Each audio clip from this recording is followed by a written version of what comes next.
wabarakatuh. Waalaikumsalam warahmatullahi wabarakatuh. Selamat datang kepada Bapak, Ibu, serta mahasiswa Arsitektur Universitas Muhammadiyah Jakarta di acara Seminar Mahasiswa Arsitektur Peradaban Islam. Perkenalkan, saya Rizka Hairun Nisa yang akan membantu jalannya acara hari ini. Sebelum kita memulai acara ini, perkenankan saya membacakan susunan acara pada hari ini. Pertama, pembukaan. Kedua, pembacaan ayat suci Al-Quran. Ketiga, presentasi oleh para pemateri. Keempat, pembahasan. Kelima, tanya jawab. Keenam, sesi foto bersama. Dan terakhir, penutup. Untuk mengawali acara pada hari ini, mari kita dengarkan pembacaan ayat suci Al-Quran oleh Muhammad Hafiz, salah satu mahasiswa arsitektur UMJ. Kepada Hafiz, dipersilahkan.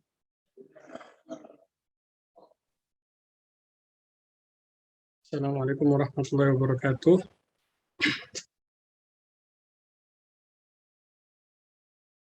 أعوذ بالله من الشيطان الرجيم.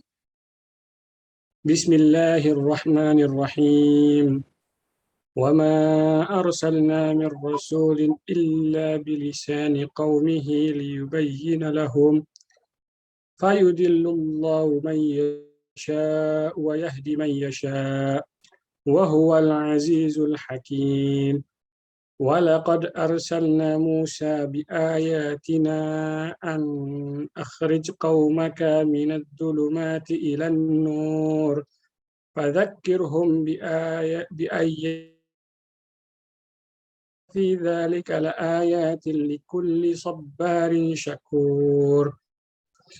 وإذ قال موسى لقومه اذكروا نعمة الله عليكم إذ أنجاكم من آل فرعون يسوع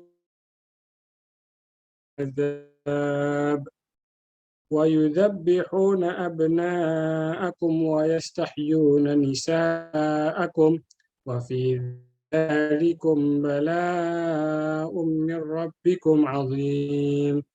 وإذ تأذن ربكم لئن شكرتم لأزيدنكم ولئن كفرتم إن عذابي لشديد. صدق الله العظيم. Wassalamualaikum warahmatullahi wabarakatuh. Waalaikumsalam warahmatullahi wabarakatuh. Terima kasih kepada Saudara Hafiz. Semoga baik yang membaca maupun mendengarkan ayat suci Al-Quran tersebut diridhoi dan mendapat pahala dari Allah. Amin, amin ya rabbal alamin. Mari kita lanjutkan ke acara inti, yaitu presentasi oleh para pemateri, Nisa, dan sesi tanya jawab.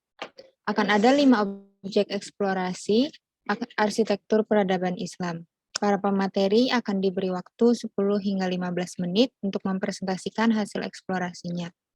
Acara ini akan dipandu oleh moderator, yaitu Reza Mustafa Fahri, salah satu mahasiswa arsitektur UMJ. Kepada Reza, dipersilahkan.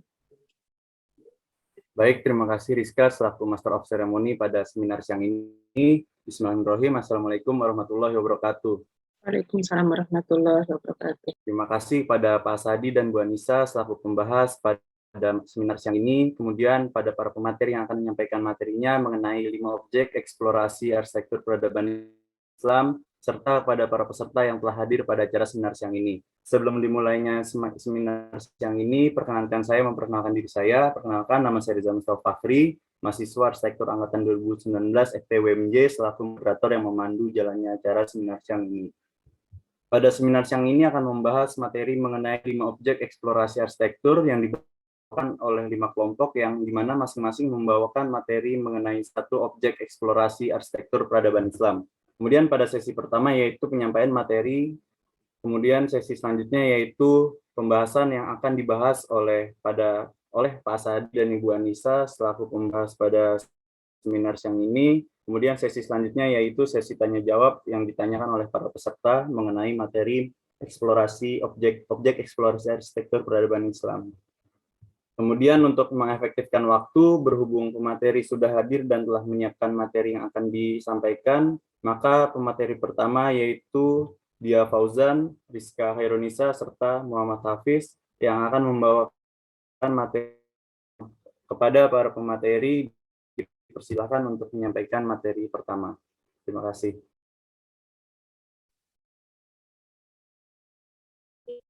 Saya izin share screen.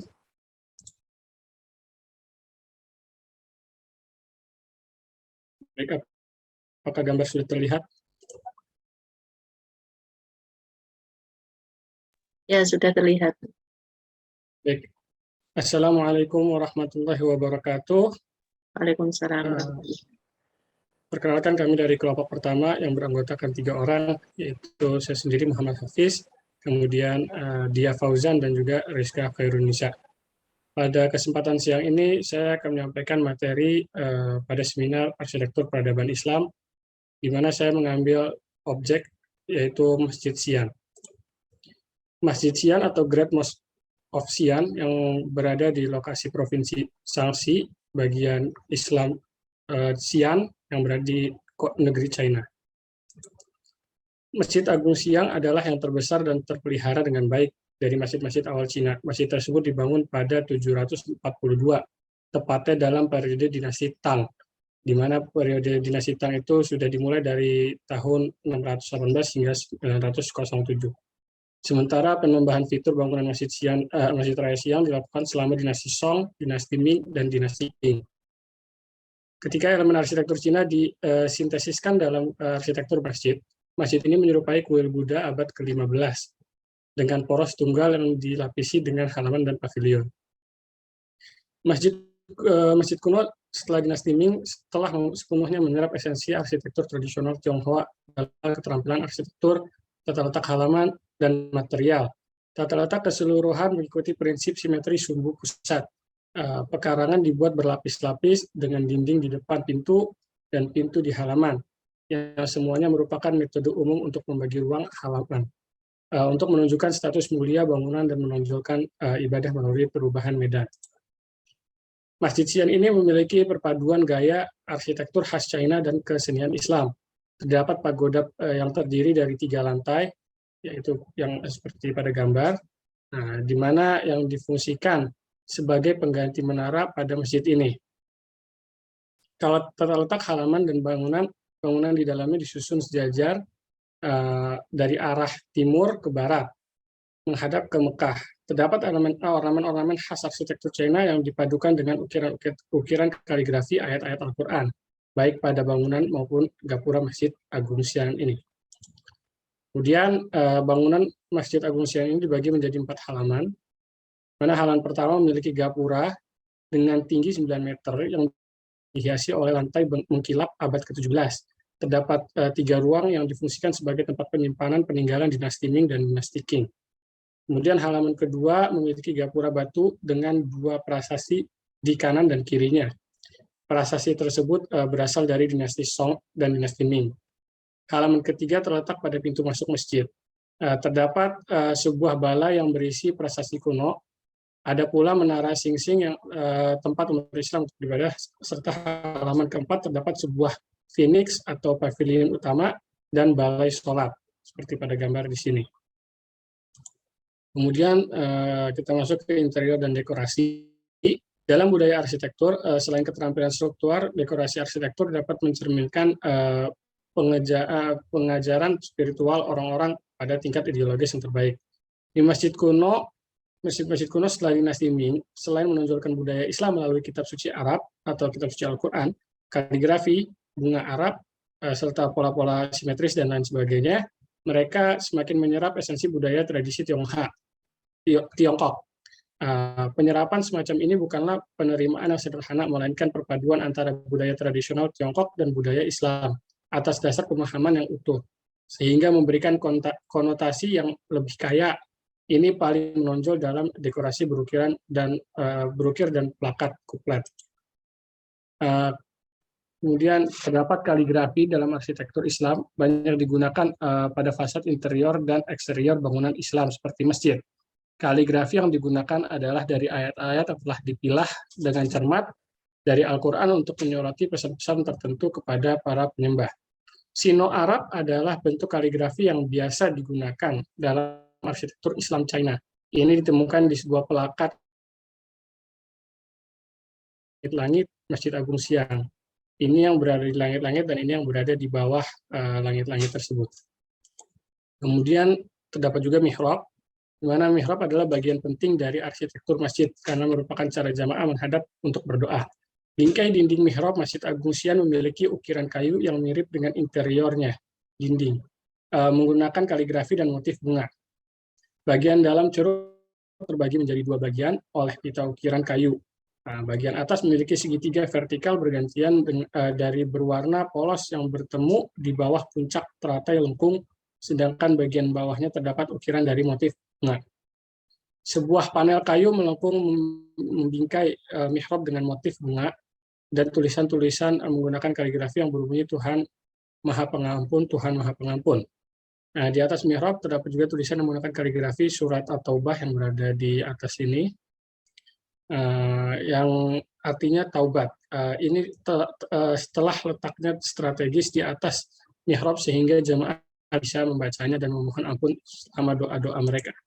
Kemudian terdapat juga prasasti yang ditemukan di dinding rumah taman Masjid Agung Siang, yang garden house dilengkapi dengan bangku dan pemandangan indah yang dirancang untuk bersantai dan beristirahat. Dinding beton rumah taman menggunakan kaligrafi untuk menuliskan ayat Al-Quran, di mana sebagai meja bagi jamaah untuk mengingat Tuhan, peran masjid, pengakuan iman, ajaran Islam tentang amal soleh, bersuci, dan bertakwa seperti yang berada di sini. Ini merupakan kaligrafi tulisan Islam. Terima kasih. Sekian presentasi dari kelompok kami. Kurang lebihnya mohon maaf. Wassalamualaikum warahmatullahi wabarakatuh.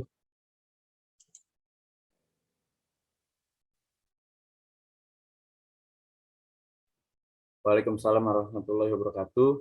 Terima kasih pada Hafiz yang telah mempresentasikan mengenai objek eksplorasi objek arsitektur peradaban Islam pada Masjid Xi'an, China. Terima kasih. Selanjutnya mengenai materi yang kedua, yaitu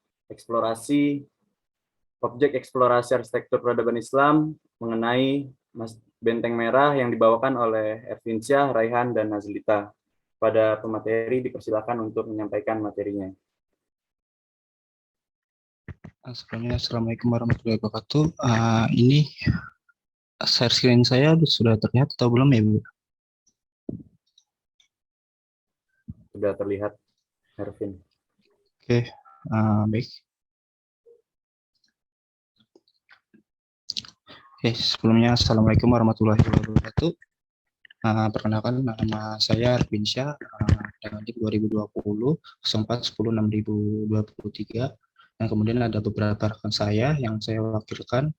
Yang pertama ada M. Raihan Al-Ghifari, kemudian ada Nazlita Bungani. Yang pertama adalah eksplorasi arsitektur peradaban Islam, peninggalan arsitektur peradaban Islam pada bangunan Benteng Merah, Agra, di India.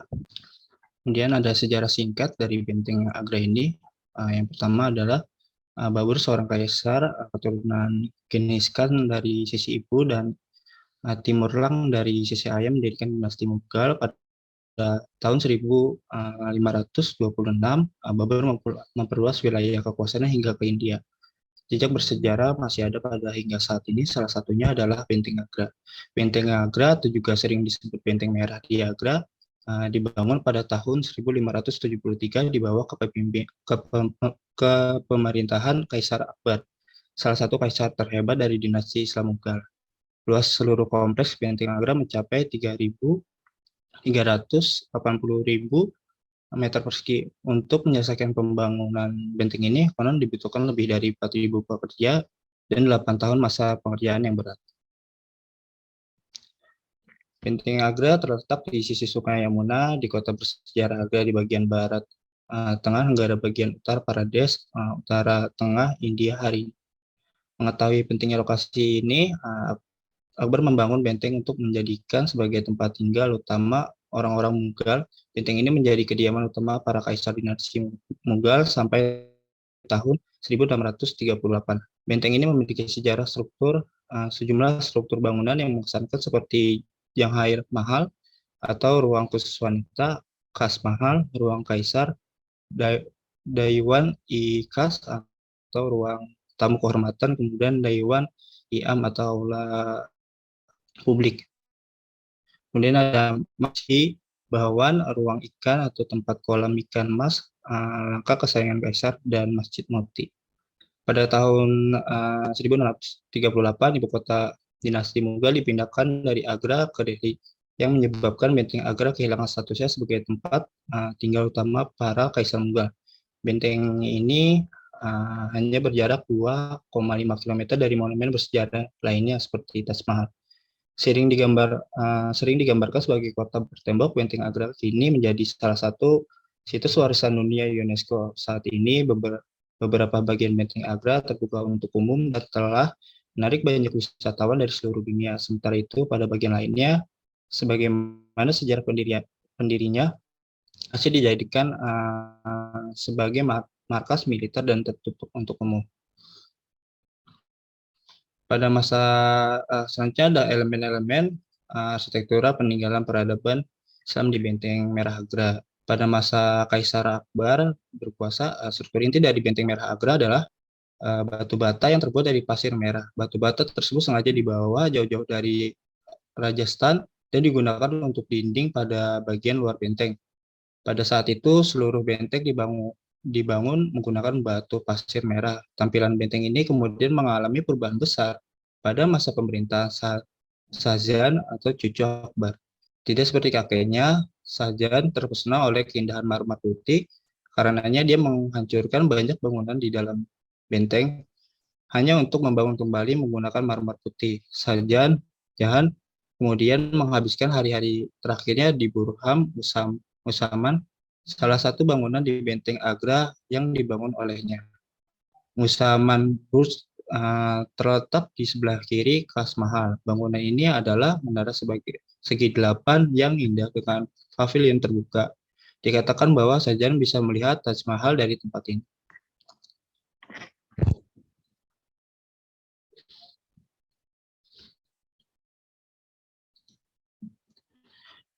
Kemudian ketika Inggris mengambil alih kepemilikan Benteng Agra, mereka melakukan lebih banyak perubahan. Mereka menghancurkan banyak bangunan yang bernilai historis dengan alasan politis dan untuk membangun barak. Untungnya masih ada bangunan asli yang tersisa dan itu dapat menjadikan bukti karya arsitektur Mughal dengan segala kompleksitasnya.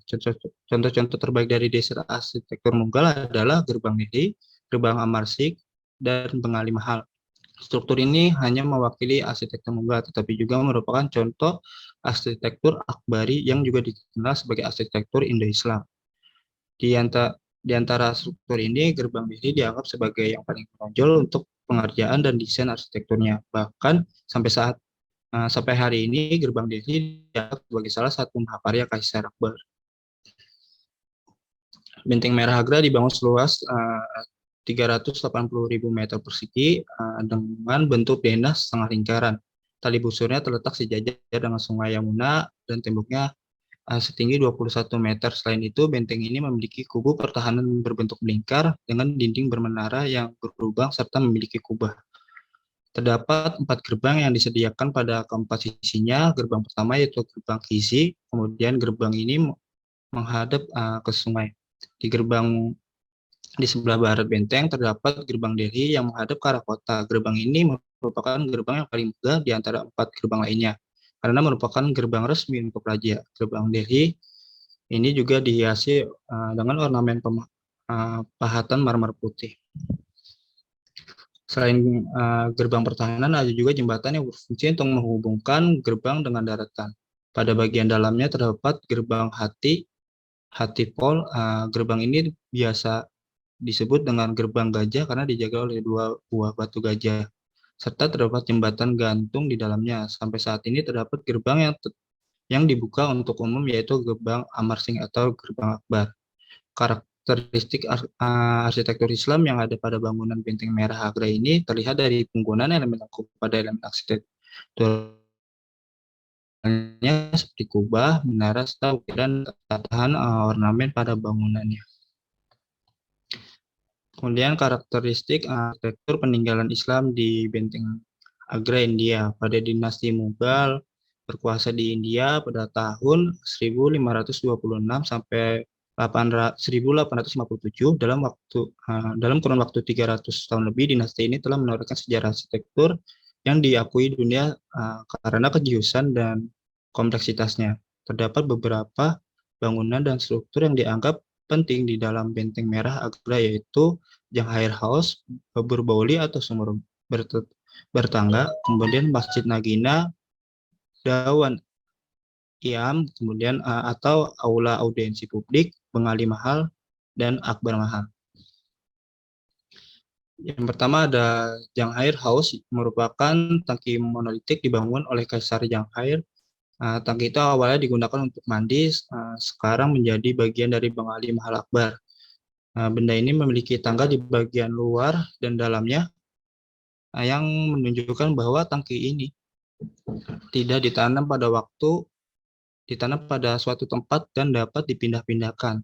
Tangki ini dapat diangkut dan digunakan di kamp atau di istana haram untuk mandi. Kemudian ada Shahjani Mahal. Shahjani Mahal mungkin merupakan salah satu upaya paling awal Kaisar Shahjahan untuk mengubah bahan pembuatan istana terbuat dari batu bata pasir merah ke marmer putih. Istana ini memiliki aula besar, ruangan samping, dan menara segi 8 yang posisinya berada di sisi sungai. Konstruksinya yang terbuat dari batu bata pasir merah semuanya diubah menjadi berwarna putih karena diplaster dengan tebal dan kemudian dicat warna-warni dengan motif bunga. Seluruh istana ini dulunya berkilau putih, sementara itu bagian mukanya terbuat dari marmer putih yang disebut dalan yang luas. Bagian ini terdiri dari 5 lengkungan yang ditopang oleh pilar ganda yang bagian luarnya dilindungi oleh sajen. Selanjutnya ada Babur Bauli atau sumur bertangga. Kaisar Babur membangun sumur bertangga batu ini untuk memenuhi kebutuhan air di benteng kuno Agra. Ini mungkin salah satu modifikasi paling awal yang dilakukan oleh dinasti Mughal terhadap benteng ini. Babur mencatat dalam memoarnya bahwa ialah yang telah membangun sumur bertangga ini.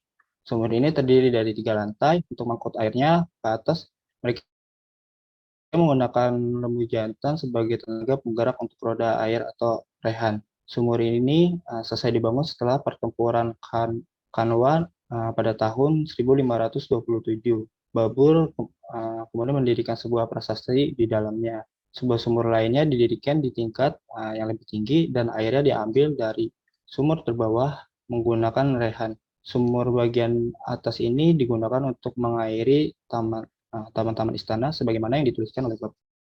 Selanjutnya ada Masjid Nagina. Masjid ini dibangun oleh Shahjahan. Masjid ini dibangun hanya menggunakan marmer putih dan digunakan sebagai tempat ibadah pribadinya. Meski demikian, masjid ini tetap menyediakan area untuk wanita di 3 sisinya. Masjid ini terbuka dan lapang.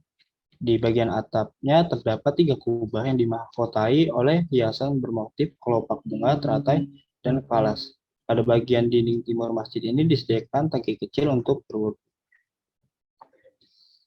Kemudian ada Dewan Iam, yaitu aula audiensi publik. Aula ini dibangun oleh Shahjahan. Menariknya, aula ini pertama kali dibangun menggunakan batu bata pasir merah, tetapi kemudian diplaster sehingga memberikan tampilan seolah terbuat dari marmer putih. Di dalam aula ini terdapat ruang caroka atau singgasana kekaisaran yang terletak di tengah dinding timur. Ruangan ini terbuat dari marmer putih dengan ornamen tatahan. Sejarawan mencatat bahwa ketika kaisar datang, para bangsawan akan berbaris rapi di balik pagar yang terbuat dari perak. Dalam proses itu, mereka akan menunduk dan dengan hormat sampai kaisar melewati mereka. Kemudian ada gerbang gas ini. Gerbang ini sebenarnya tadinya berada di makam Sultan Mahmud Ghaznawi. Dia adalah pendiri dinasti Ghaznawiyah. Di masa kekuasaannya, Sultan Mahmud Ghaznawi adalah penguasa dari sebuah wilayah kekuasaan yang luas, yang mana mencakup Iran, Turkmenistan, Uzbekistan, kemudian ada Kyrgyzstan, Afghanistan, Pakistan, dan India Utara pada hari. Gerbang ini dipindahkan ke benteng Agra oleh Inggris karena alasan politik. Ini ada Bengali Mahal. Istana ini dibangun oleh Kaisar Akbar dan kemudian dimodifikasi oleh Shah Jahan. Aspek yang menarik dari istana ini adalah dikatakan bahwa di bawahnya terdapat ruangan-ruangan rahasia. Kemudian ada Akbar Mahal. Tempat ini adalah istana Kaisar Akbar, namun kini yang tersisa tinggal reruntuhannya. Akbar mengembuskan napas terakhirnya di istana ini. Seluruh istana dibangun menggunakan batu bata pasir merah. Haram Akbar ditempatkan di istana ini. Sejarawan Abdul Faz mencatat bahwa Akbar membuat tempat yang tertutup. Hanya orang-orang tertentu saja yang dapat masuk ke dalamnya. Di sanalah biasanya Akbar menghabiskan waktu untuk beristirahat. Konon, di sana terdapat lebih dari 5.000 perempuan dan mereka masing-masing mendapatkan ruangan. Kemudian selanjutnya ada kesimpulan, Benteng Akbar memiliki sejarah yang panjang dan kaya. Benteng ini telah berganti kepemilikan dari berbagai penguasa ke penguasa lainnya di masa lalu. Ia juga telah mengalami berbagai macam renovasi sehingga penampilan selalu berubah-ubah.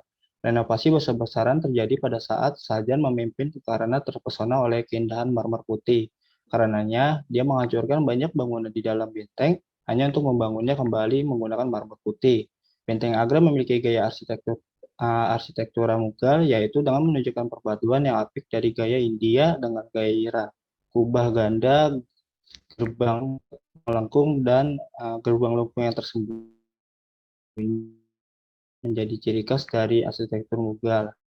Gaya ini juga menekankan pada bentuk simetris dalam setiap unsur dekorasi. Sekian, terima kasih dari presentasi saya. Saya kembalikan ke moderator. Terima kasih pada Ervinsyah selaku perwakilan yang mempresentasikan materi yang sangat menarik mengenai eksplorasi objek arsitektur peradaban Islam pada Ervinsyah. Kemudian pada materi selanjutnya ialah materi ketiga yang dibawakan oleh Saudara Hamas mengenai objek eksplorasi arsitektur peradaban Islam bangunan Observatorium Ulugh Beg. Kepada pemateri, waktu dan tempat dipersilahkan. Assalamualaikum warahmatullahi wabarakatuh.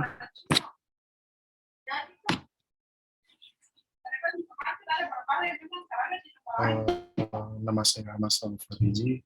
Saya akan presentasikan mengenai tugas saya Ulugh Beg Observatory.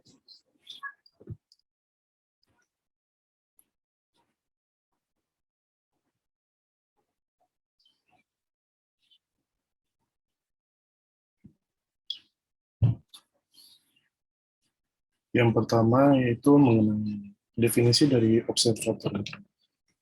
Dalam Kamus Besar Bahasa Indonesia, halaman 794, observatorium diartikan gedung yang dilengkapi alat-alat teleskop, teropong bintang, dan sebagainya, untuk keperluan pengamatan dan penelitian ilmiah tentang bintang dan sebagainya.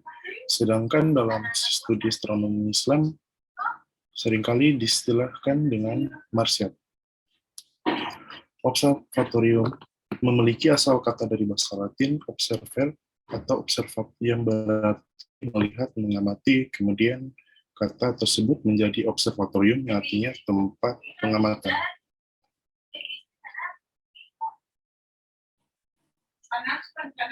Sudah singkat.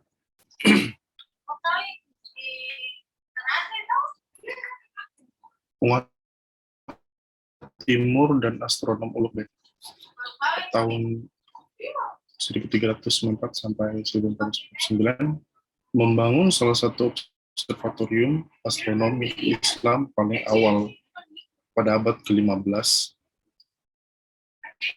Dataran tinggi Cupan di tengah-tengah keruntuhan kota kuno Afrasia di pinggiran Samarkand.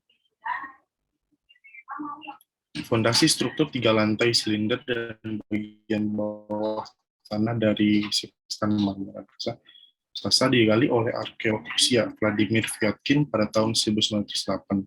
Astronom abad pertengahan terkenal seperti Ghias al-Din Jamshid dan Kaji Zadeh Rumi tercatat telah bekerja di observatorium ini sampai Ulugh Beg sampai Ulugh, sampai pembunuhan Ulugh Beg pada tahun 1449. Setelah itu, institusi tersebut dirusak. Observatorium tampaknya telah dipengaruhi dalam rencana dan pengaturan instrumen oleh observatorium sebelumnya. Nasir al-Din Tusi 1201 sampai 1224 di Marageh dibangun oleh Hulagukan tahun 1217 sampai 1265 pada tahun 1258.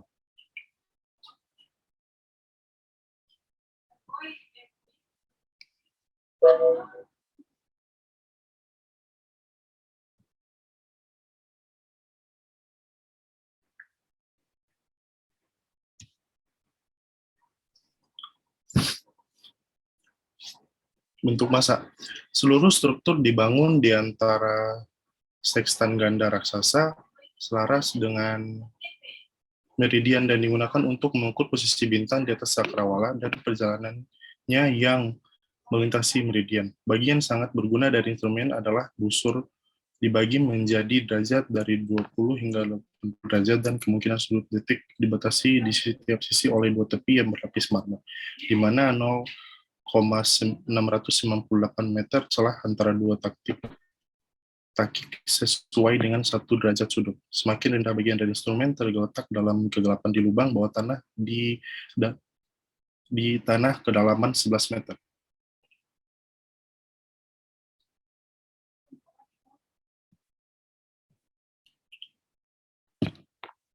Observatorium ini memiliki bangunan berbentuk silinder dengan diameter 46 meter dan tinggi 30 hingga 33 meter. Sekstan berada di tengah silinder ini. Bangunan ini terbuat dari batu bata yang sudah tersedia, tapi tidak terlalu stabil. Observatorium ini terdiri dari 3 lantai. Lantai pertama untuk tempat tinggal para staf. Semua pengamatan dilakukan dari lantai 2 dan 3, yang memiliki banyak lengkungan untuk dilihat. Atap observatorium itu datar, memungkinkan instrumen untuk digunakan di atas gedung.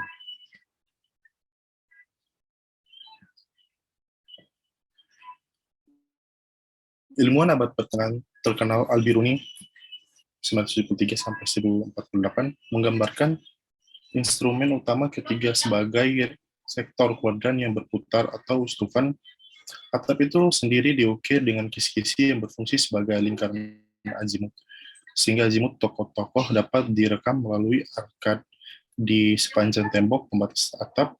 Sekstan pusat membagi observatorium menjadi bagian utara dan selatan. Kamar di bagian utara dalam denah salib, sedangkan bagian selatan memiliki kamar persegi panjang. Ruang-ruang servis berkerumun di lantai dasar dengan sedikit bukan kecuali sebuah pintu masuk dari selatan. Di atasnya terdapat galeri melengkung yang membentang di seluruh keliling bangunan dengan diameter 48 meter.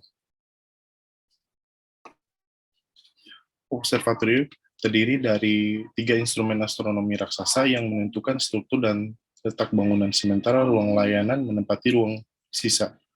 Instrumen utamanya adalah busur meridian.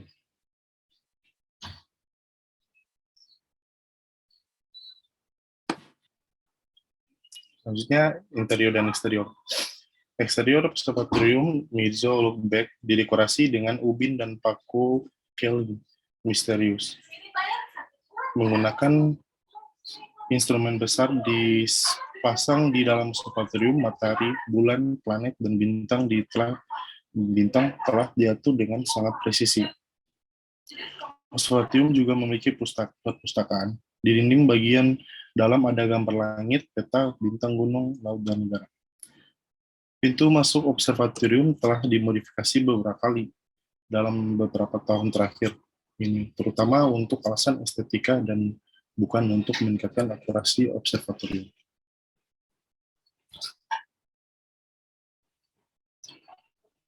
Bagian rendah dari sekstan dinding ganda kedua busur dipisahkan oleh 0,698 meter. Gambar proyeksi bintang yang melintasi meridian berpindah dari satu dinding ke dinding lainnya tepat dalam waktu 4 menit yang memungkinkan instrumen berfungsi sebagai jam. Inilah tampilan bagian Observatorium Samarkand dan kuadran bawahnya. Kesimpulan. Dengan tidak adanya banyak bukti deskripsi oleh sejarawan Abdul Al-Razak Samarkand, matematikawan seperti Giyat Aldin, Jamshid Kasih, dan pengusaha Timurid seperti Babur membantu kita memahami tahapan konstruksi observatorium.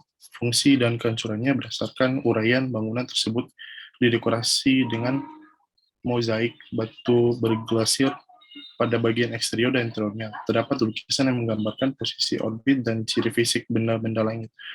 Penggalian besar kedua pada tahun 1951 dipimpin oleh B.N. Jeskin menghasilkan rekonstruksi hipotesis observatorium. Teori mereka disempurnakan dalam penyelidikan lebih lanjut dari situs tangga pada tahun 1965 sampai 67 oleh arkeolog Uzbekistan Galina Pugachenkova.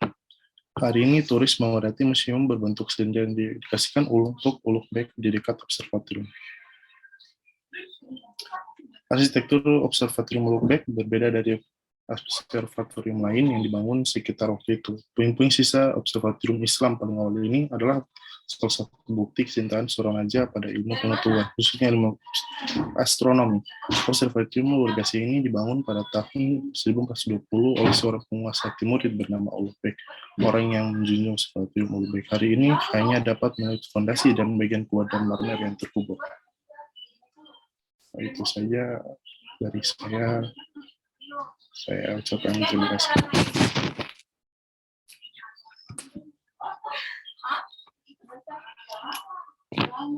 Pak sudah, Mas? Iya. Oke. Baik, terima kasih pada Bang Hanas Farizi selaku pemateri pada materi mengenai eksplorasi arsitektur peradaban Islam pada objek Observatorium Ulugh-Bek.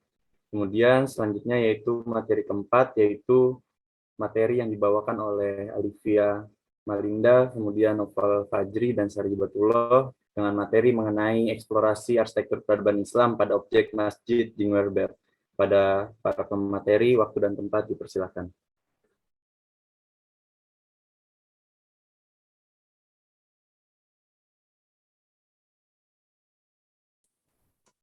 Assalamualaikum warahmatullahi wabarakatuh. Suara saya terdengar.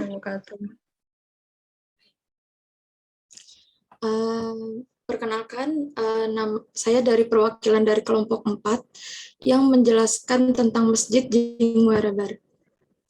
Nah, anggota saya itu terdiri dari saya sendiri, Alivia Malinda Putri, lalu ada Naufal Fajri Nugroho, dan Sari Hibatunisa. Jadi, sebelumnya itu saya ingin menjelaskan terlebih dahulu tentang definisi masjid. Jadi apa itu masjid? Nah, masjid itu merupakan tempat beribadah umat Islam. Jadi masjid itu mengalami perkembangan yang pesat, baik dalam bentuk bangunan maupun fungsi dan peranannya. Hampir dapat dipastikan, di mana komunitas umat Islam berada, itu disitulah pasti ada masjid. Nah, masjid itu telah menjadi sarana berkumpul, menuntut ilmu, bertukar pengalaman, pusat dakwah. Nah, di samping menjadi tempat beribadah. Nah, sama halnya pada Masjid Jingwerber.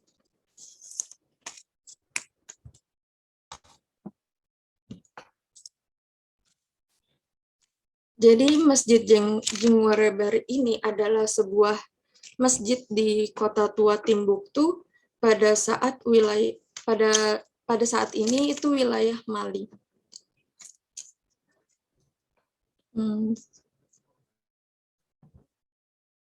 Yang merupakan pusat pendidikan dan agama selama berabad-abad. Dibangun atas perintah Sultan Musa I pada tahun 1327 setelah kepulangannya dari Tanah Suci Mekah. Tempat yang dianggap bangunan masjid ini itu merupakan tempat pembelajaran Islam terbesar yang ada di kota Timbuktu. Nah, Timbuktu ini terletak di Mali, Afrika Barat. Kota tersebut dibangun pada masa suku Tuareg pada awal abad ke-10. Timbuktu menjadi pusat penyebaran Islam terbesar pada abad ke-15 hingga ke-18 di seluruh penjuru Afrika. Nah, ini di sini ada denah masjid di gambar sebelah kiri. Itu dari bentuk denahnya. Bangunan masjid ini itu berdenah persegi. Jadi walaupun tidak selalu menggunakan pola hypostyle sebagai pola tipologi masjid pada umumnya, pada Masjid Jingwereber ini ada di Timbuktu bentuk massa dari luar itu tampak seperti persegi, namun dari dalam tidak menggunakan pola hypostyle. Nah, masjid ini mempunyai halaman dalam, namun tidak dapat disebut san karena tidak ada iwan yang mengelilinginya. Untuk material masjid itu dari bentuk bangunannya yang khas pada peninggalan peradaban Islam di Afrika Barat berkaitan dengan lokalitas. Nah, material yang digunakan pada masjid adalah bata yang berasal dari tanah liat yang dikeringkan. Seperti gambar di samping ya. Nah, untuk memperhalus permukaan dinding maka dilakukan plester menggunakan tanah liat. Nah, sebagai perkuat dinding bata tanah liat tersebut, itu ditancapkan batang kayu yang tegak lurus dari permukaan dinding. Nah, batang kayu ini itu selain berfungsi sebagai penguat, juga dapat digunakan secara estetika untuk memperindah bangunan. Nah, batang kayu ini juga fungsional, dapat digunakan sebagai pijakan ketika melakukan upaya pemeliharaan bangunan, yaitu memplester ulang terutama bagian luar bangunan. Nah, bata ini dapat mendinginkan ruang yang ada di dalamnya. Nah, di sini ada material masjid. Jadi material ini susunan bata yang berasal dari tanah liat yang dikeringkan dapat ditemukan pada Masjid Jingwereber. Seperti gambar di bawah ini, berbeda dengan bata yang biasa digunakan sebagai material yang berasal dari tanah liat. Nah, kebanyakan peninggalan peradaban Islam di Afrika Barat itu menggunakan tanah liat yang dikeringkan, tapi tanpa dibakar. Karena berasal dari bahan alam, ketika dinding terutama di bagian luar bangunan itu terpapar panasnya matahari, maka diperlukan pemeliharaan. Nah, pemeliharaan di sini itu dilakukan dengan melapisi dinding menggunakan tanah liat ini.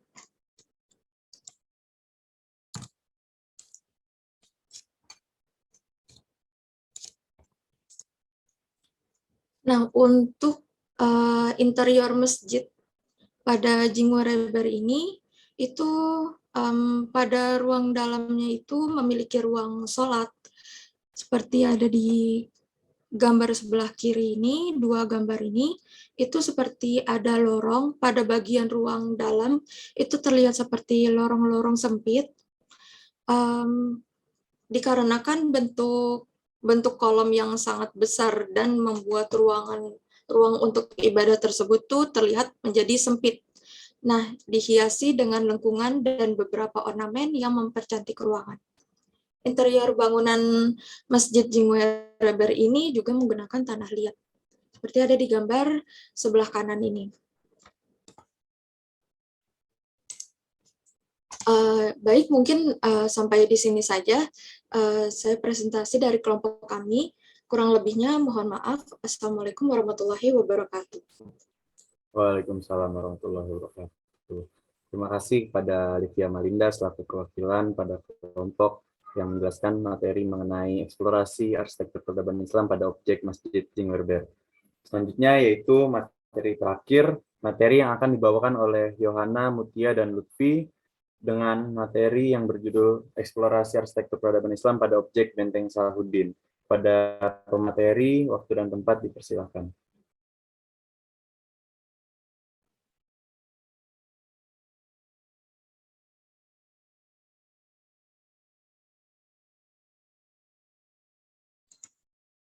Bismillahirrahmanirrahim. Assalamualaikum warahmatullahi wabarakatuh. Perkenalkan, saya Lutfi Akbar, perwakilan dari kelompok Mutia Setiawardani. dan Yohana di Araceli. Di sini izinkan saya untuk membawakan materi tentang arsitektur peradaban Islam yang berjudul Eksplorasi Peninggalan Peradaban Islam Benteng Salahuddin. Benteng Salahuddin itu merupakan benteng yang dibangun oleh Panglima Salahuddin Al-Ayyubi pada tahun 1183 untuk membentengi kota Kairo dari serangan-serangan luar, khususnya di masa Perang Salib. Benteng Salahuddin ini dibangun di masa dinasti Al-Ayyubi. Salahuddin Al-Ayyubi, ia adalah seorang pahlawan Islam yang paling gagah berani dalam Perang Salib dan berhasil merebut kembali Baitul Maqdis dari tangan kaum salib Kristian. Salahuddin Yusuf bin Najmuddin Al-Ayyubi ini dilahirkan di Tarkit, Irak pada tahun 532 Hijriah atau 1138 Masehi dan wafat pada tahun 589 Hijriah atau 1193 Masehi di Damsyik. Beliau adalah gelar pengasas Daulah Al-Ayyubiyah dan bergelar Sultan Salahuddin. Berikut merupakan eksplorasi peninggalan arsitektur Benteng Salahuddin. Yang pertama itu, Benteng Salahuddin ini memiliki pertahanan jarak jauh, menggunakan meriam dan panah yang dilakukan lewat menara-menara benteng yang dibangun dengan jarak 100 meter. Benteng ini hingga kini masih berdiri kokoh dan berlokasi tak jauh dari pusat kota Kairo modern. Benteng Salahuddin selanjutnya berada di Suriah, yang lokasinya terletak di 7 km sebelah timur dari kota Al-Haffa dan 30 km sebelah timur dari kota Latakia. Lokasi tersebut sebetulnya tak dianggap strategis oleh para penguasa sebelumnya, setidaknya sejak abad Kairo ke-10. Yang kedua, benteng ini berlokasi 10 km dari kota Al-Aqba dan 250 meter dari perbatasan Mesir. Kastil ini memiliki peran strategis dan historis yang sangat signifikan karena terletak dekat perbatasan 4 negara, yaitu Mesir, Arab Saudi, Jordan, dan Israel atau Palestina. Benteng ini telah menjadi saksi sejarah panjang di Kairo. Kini terdapat 2 museum benteng Salahuddin. Selanjutnya yang ketiga itu ada Museum Permata Kasrul Jauhara yang berisi perhiasan Raja Mesir. Di antaranya singgasana Raja Farouk dan adanya makam Salahuddin Al-Ayyubi. Yang keempat itu ada ruangan yang memamerkan senjata-senjata yang pernah dipakai polisi Mesir sepanjang sejarahnya. Ruangan dokumen-dokumen penting semenjak masa pemerintahan Muhammad Ali Pasha hingga kini, dan ruangan-ruangan lainnya. Di benteng Masjid Al-Marmi, di utara benteng terhadap Masjid Al-Marmi yang dipenuhi dengan batu marmer dan granit.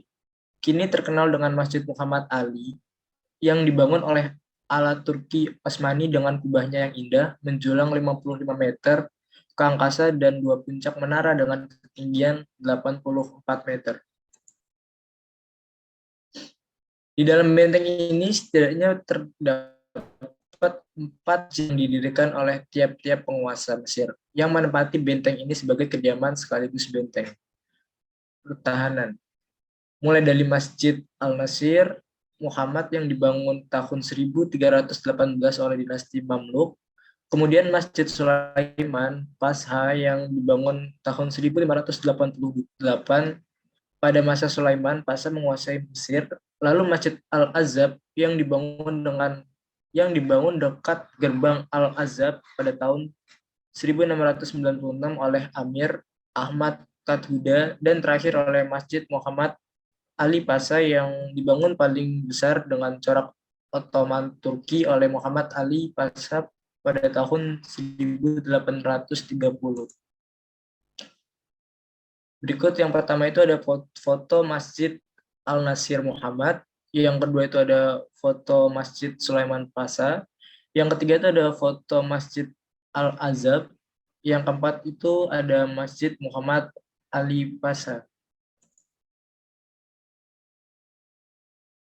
Eksplorasi peninggalan benteng Salahuddin itu ada salah satu keistimewaannya itu benteng ini adalah pada teknologi pengairannya benteng yang terbilang canggih untuk kondisi saat itu.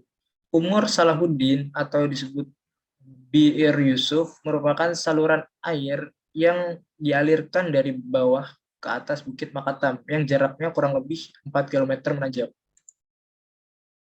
Jadi kesimpulannya itu arsitektur peradaban Islam Benteng Salahuddin Al-Ayyubi Qal'ah memiliki banyak sejarah hingga terbentuklah sebuah benteng yang memiliki fungsi pertahanan pada masanya. Benteng ini dibangun oleh Panglima Salahuddin Al-Ayyubi pada tahun 1183 untuk benteng kota Kairo. Benteng ini berlokasi 10 km dari kota Al-Aqba dan 250 meter dari perbatasan Mesir. Ruangan yang memamerkan senjata-senjata yang pernah dipakai oleh polisi Mesir sepanjang sejarahnya. Salah satu keistimewaan benteng ini adalah pada teknologi pengairannya, benteng ini yang terbilang canggih untuk kondisi saat itu. Di dalam benteng ini setidaknya ada 4 masjid yang didirikan oleh tiap-tiap penguasa Mesir. Baik, kurang lebihnya saya mohon maaf.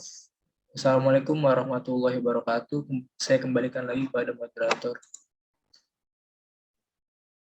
Baik, terima kasih kepada Lutfi Hairul yang telah mewakilkan kelompoknya untuk menyampaikan materi mengenai eksplorasi arsitektur peradaban Islam pada objek Benteng Salahuddin. Terima kasih pada para pemateri yang telah menyampaikan materi yang menarik dengan baik. Semoga apa yang telah disampaikan oleh para pemateri dapat bermanfaat bagi kita yang mendengarkan ataupun memahami. Oke, baik. Kemudian sesi selanjutnya ialah sesi pembahasan mengenai materi yang telah dipaparkan oleh para pemateri. Adapun bahasan yang pertama ialah pembahasan yang akan disampaikan oleh Pak Asadi selaku dosen arsitektur FTUMJ. Pada Bapak Asadi dipersilahkan untuk menyampaikan pembahasannya mengenai materi 5 objek eksplorasi arsitektur peradaban Islam. Terima kasih. Assalamualaikum warahmatullahi wabarakatuh. Waalaikumsalam warahmatullahi wabarakatuh. Dengar ya, suara saya dengar ya, masuk ya. Dengar ya, suara saya. Dengar, Pak. Dengar, Pak. Dengar, oke. Jadi sudah ada 5 ya tadi pemaparan tentang peradaban Islam ya. Yang pertama tadi Masjid Xi'an di Cina, kemudian Benteng Merah ya di India, kemudian Ulugh-Beg Observatorium Beg di Samarkand. Kemudian keempat Masjid Jingwereber di Afrika Barat, dan terakhir Benteng Salahuddin ya Kairo. Ini semuanya itu kan pendataannya kan berupa kalau tidak literatur internet ya. Jadi semua ini kritikan yang ini apa namanya tulisan ilmiah atau paparan ilmiah, walaupun hanya berupa PPT atau presentasi, itu semua sumber harus dicantumkan. Karena saya yakin Anda pasti ngambil itu dari, kalau tidak dari buku, dari internet. Paling dari internet ya, karena zaman sekarang itu di internet banyak sekali sumber-sumber itu. Dicantumkan saja websitenya, sumber di mana Anda mengambil gambarnya, Anda tidak datang ke sana. Jadi saya yakin 100% yang kamu ceritakan itu adalah bukan dari Anda melihat sendiri. Bukan Anda datang ke sana kemudian menceritakan, ya, tapi Anda mengambil dari sumber yang lain, dan itu harus disantumkan, dan itu lebih bagus kok. Bukan berarti kelihatan ya, bukan ya. Sebuah tulisan ilmiah itu kalau disantumkan sumbernya itu lebih berbobot. Ya, karena metodenya adalah metode studi pustaka atau internet. Itu metode untuk mendapatkan datanya, sehingga sumber data harus dicantumkan, baik itu gambar maupun tulisan. Kecuali metode kita itu datang langsung ke lapangan, melihat objeknya, kemudian mengamati objeknya, menceritakan objeknya secara langsung, itu tanpa sumber. Ya, jadi kalau tulisan kita itu tanpa sumber itu artinya kita dari kita sendiri. Ya, tetapi kalau ini adalah bukan pengamatan langsung, observasi langsung ke objeknya, maka harus disertai sumber. Ini hampir semuanya ini. Penyajian 1-5 itu sumber-sumbernya sama sekali tidak ada, tidak ditulis ya. Padahal itu sangat penting sekali ya. Oke, secara keseluruhan ya Anda sudah berusaha ya untuk bisa memahami objek kajian atau subjek kajian ya.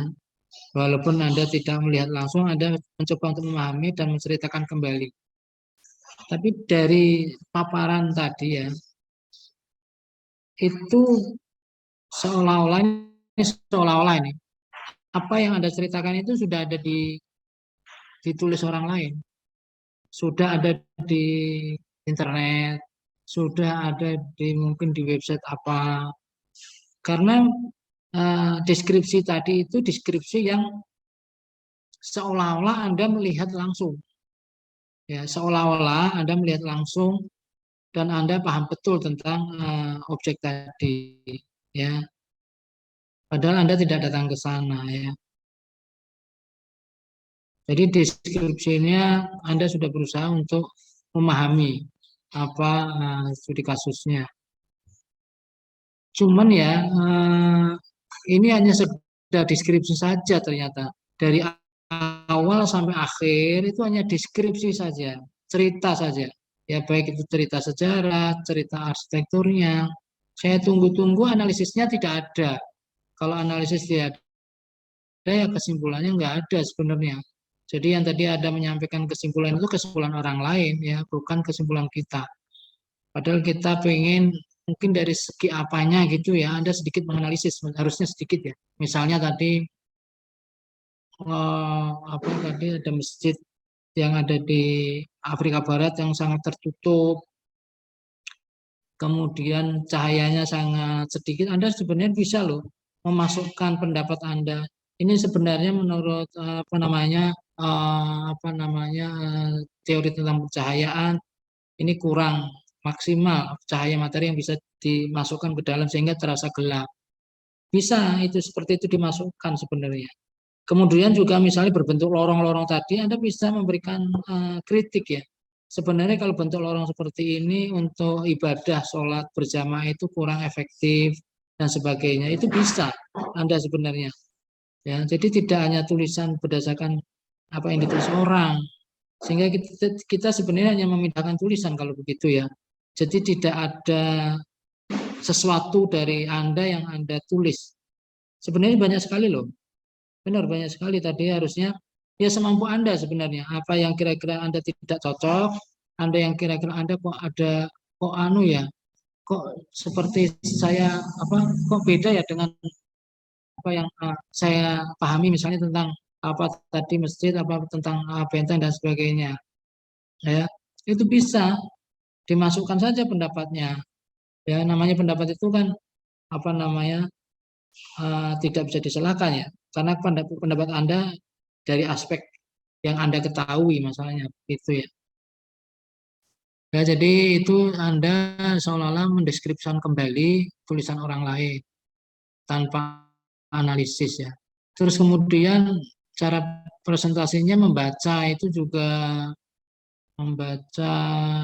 juga kurang, seolah-olah kurang ini ya. Ada satu tadi penyajiannya agak mendingan ya, yang Masjid Sungai Reber itu tadi ya, yang tadi mahasiswi tadi menjelaskan agak jelas, deskripsinya ya itu agak jelas karena ketika menjelaskan tentang tata ruang dia menyajikan denahnya, ketika dia menjelaskan tentang material bangunan dia tampilkan gambar-gambar tentang tanah liatnya tadi. Kalau yang lain, beberapa yang lain itu antara yang dijelaskan dengan gambar yang ditampilkan kayaknya sedikit tidak match ya. Jadi itu adalah kritikan saya tentang presentasi kalian semua ya. Jadi ketika Anda menerangkan ruang itu tampilkan denahnya. Ketika Anda menampilkan tentang misalnya fasad, Berarti tampaknya ketika membicarakan tentang material, materialnya yang disajikan, ya, supaya kita juga paham. Sebenarnya tadi saya mengharapkan yang Jungaber ini ada analisisnya, ternyata tidak ada. Presentasinya cukup lumayan ya, presentasinya ya. Jadi seolah-olah dia menguasai tulisan yang ditulis, sehingga penjelasannya agak jelas, tetapi berhenti sampai di situ. Ternyata thank you ya, thank you terakhirnya itu. Nah, saya sebenarnya ingin menanti analisisnya sedikit kayak gitu ya, tapi ternyata thank you ya, baru menjelaskan tentang material selesai. Ya, jadi begitu ya. Ini secara keseluruhan saja sih saya sebenarnya. Kalau masalah sejarah saya kira bisa dibuka lagi sumber-sumber sejarah. Ya, kalau masalah arsitektur sebenarnya semampu kita sebenarnya. Kalau aspek arsitektur kita kan belajar arsitektur ya. Apakah konsep ruangnya, apakah misalnya teknologi bahannya, apakah misalnya konstruksinya, kan kita sudah diajarin ya. Kita keluarkan aja semuanya. Ya salah itu nggak apa-apa kalau asal kita menganalisis itu salah nggak apa-apa ya. Jadi bukan tidak ada analisisnya, itu seolah benar. Padahal kalau menurut saya salah, nggak ada analisisnya, nggak ada pendapat pribadi di dalam penjelasan semua yang dijelaskan tadi itu tidak ada pendapat pribadinya, semuanya adalah tulisan-tulisan orang lain. Kenapa saya bilang itu tulisan orang lain? Karena terlalu sempurna, terlalu perfect tulisannya. Ya, kalimat-kalimatnya adalah kalimat-kalimat yang sudah apa ya namanya orang yang berpengalaman yang menulisnya, itu kalimat-kalimatnya itu bukan kalimat mahasiswa. Padahal saya senang itu kalimatnya mahasiswa sebenarnya ya. Ditulis dengan kalimat sendiri, dengan kemampuan ilmunya sendiri, itu yang lebih bagus. Jadi ada satu kasus ya tadi apakah masjid atau benteng itu tadi menyangkut arsitektur, kan ada itu penjelasannya. Nah, enggak apa-apa, ditulis saja sesuai dengan yang deskripsi Anda. Tapi Anda coba dianalisis sedikit aja tentang arsitekturnya kah, tentang materialnya kah, tentang tata ruangnya kah, sedikit dimasukkan. Nah, kemudian dari sedikit itu kemudian ada kesimpulannya. Kesimpulannya itu yang menurut Anda seperti apa? Kesimpulan yang berdasarkan analisis Anda yang masukkan tadi. Ya, ya saya kira gitu aja Bu nih. Semua paper ya secara ini sih oke lah. Sudah berusaha untuk bisa menyajikan. Ya, terima kasih. Assalamualaikum. Waalaikumsalam warahmatullahi wabarakatuh. Baik, terima kasih pada Pak Sadi selaku dosen arsitektur FTUMJ atas wawasan yang telah disampaikan pada sesi pertama pembahasan siang ini. Pada pembahasan selanjutnya yaitu pembahasan terakhir yang akan disampaikan oleh Bu Anissa yang juga sebagai dosen arsitektur FTUMJ dan juga selaku dosen pengampu pada mata kuliah arsitektur peradaban Islam mengenai materi apa yang telah disampaikan oleh para pemateri. Kepada Ibu Anissa, dipersilakan untuk menyampaikan bahasan mengenai 5 objek eksplorasi arsitektur peradaban Islam. Ya, terima kasih Mas Reza. Bismillahirrahmanirrahim. Assalamualaikum warahmatullahi wabarakatuh. Waalaikumsalam warahmatullahi wabarakatuh.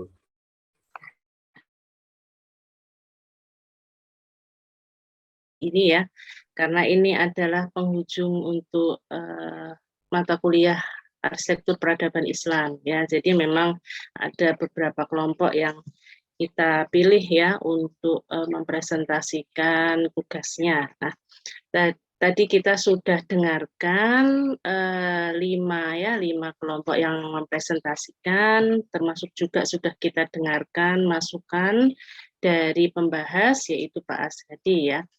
Nah, melanjutkan sedikit dari yang dibahas oleh Pak Asadi tadi, memang mahasiswa membutuhkan sebuah keberanian, ya harus berani untuk melakukan sebuah analisis, ya itu memang betul. Dan ini sebagai latihan, ini kan mahasiswa semester yang ikut ada semester 4, semester 6 ya. Untuk yang semester 6 sebentar lagi sudah seminar, itu juga harus berani untuk menganalisis, ya. Jadi memang harus latihan ya. Nah, salah satu yang bisa kita bahas dari 5 materi presentasi kita hari ini adalah peninggalan dari peradaban Islam, dalam hal ini adalah arsitekturnya, itu ternyata sangat banyak, ya, sangat banyak. Tidak hanya kemudian masjid saja, gitu ya, tidak, karena ternyata selain masjid juga ada benteng, ya. Yang hari ini dipresentasikan ada benteng merah, ada benteng Salahuddin. Apakah yang lain ada? Jawabannya ada, benteng-benteng yang lain pun ada. Kemudian salah satu arsitektur peninggalan dari peradaban Islam itu juga bangunan observatorium.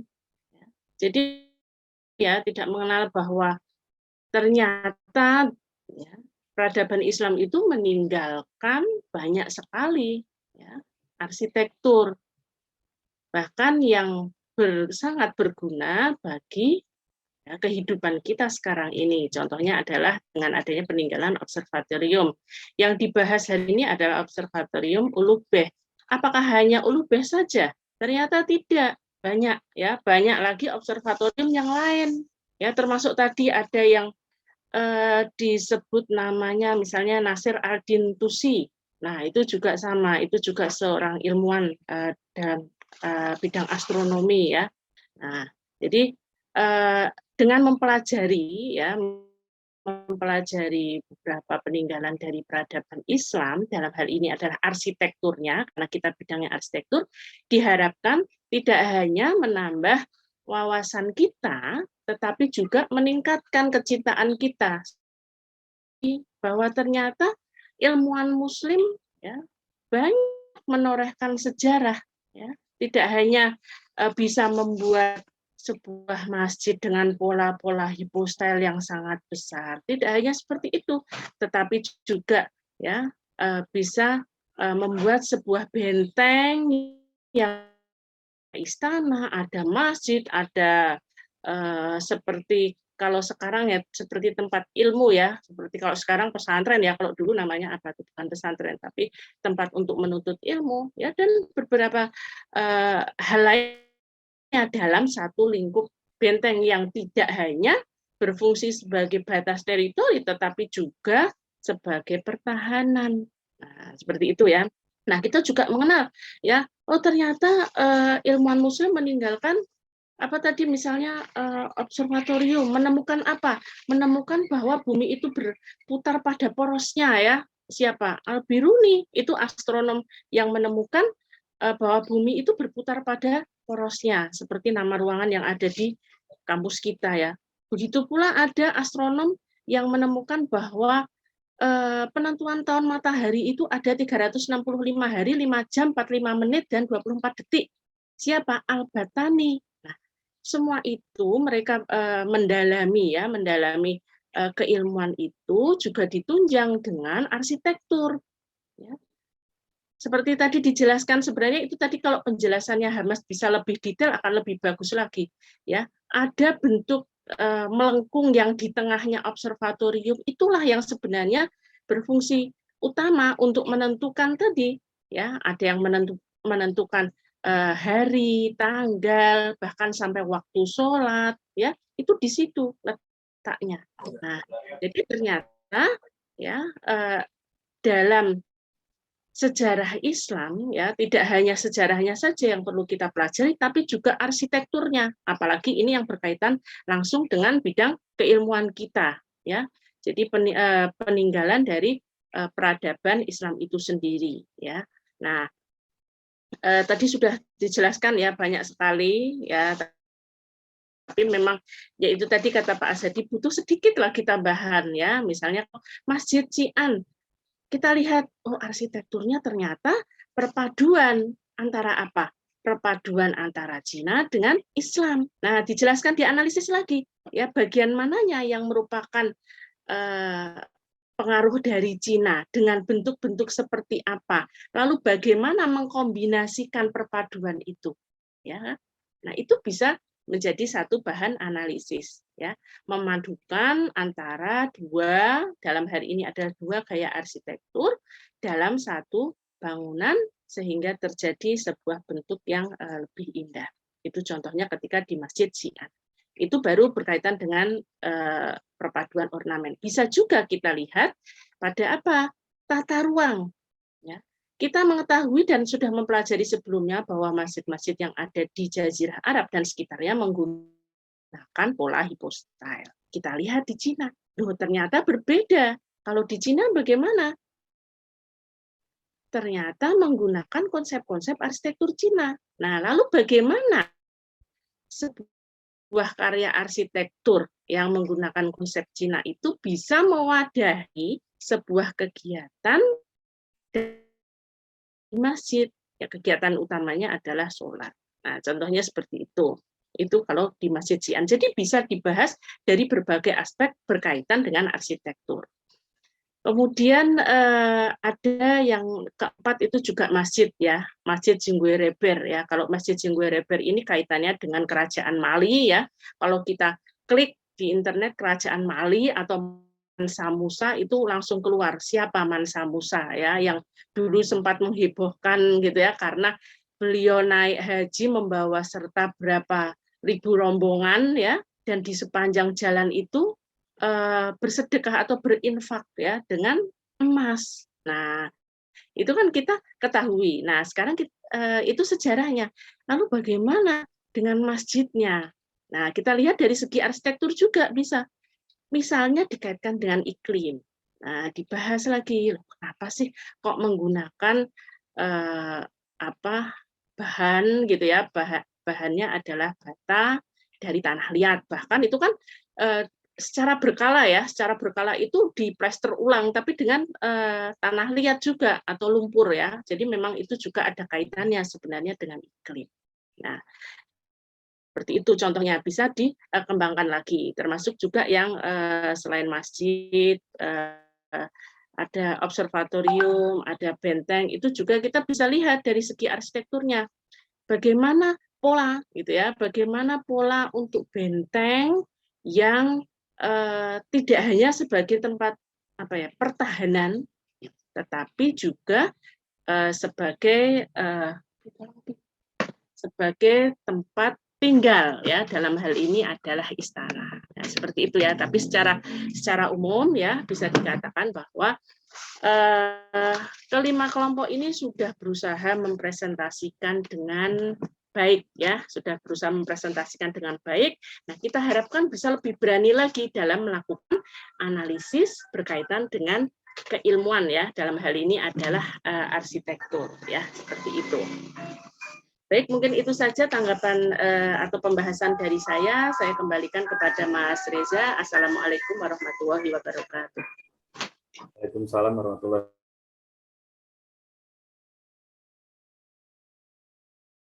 Mendengarkan dan memahami. Selanjutnya kita masuk ke sesi berikutnya, yaitu sesi tanya jawab yang dimana dengan waktu selama kurang lebih 20 menit. Adapun pertanyaan dapat disampaikan melalui on mic ataupun kolom komentar. Pada para peserta apabila ada yang ingin bertanya, waktu dan tempat dipersilakan.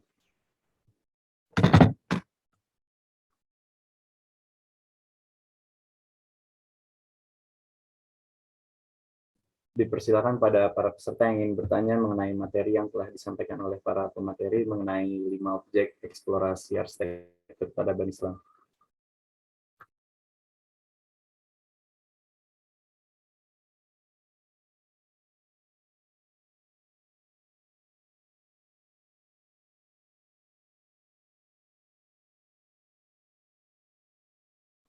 Gimana teman-teman mahasiswa, apabila ada yang ingin bertanya dipersilakan bisa melalui on mic ataupun bisa melalui kolom komentar.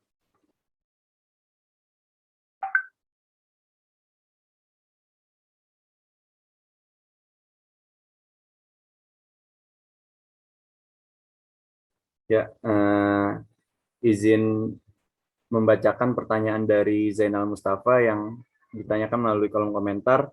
Saya ingin bertanya pada seluruh pemateri, apa poin ketertarikan untuk dieksplorasi yang membuat Anda memilih bangunan tersebut? Mungkin bisa saya simpulkan di sini pertanyaan yang ditanyakan oleh Zainal Mustafa tertuju kepada para semua pemateri mengenai apa alasan serta ketertarikan untuk mengeksplorasi yang membuat Anda memiliki bangunan yang Anda pilih. Mungkin kepada para pemateri dipersilakan untuk menjawab pertanyaan dari Zainal Mustafa.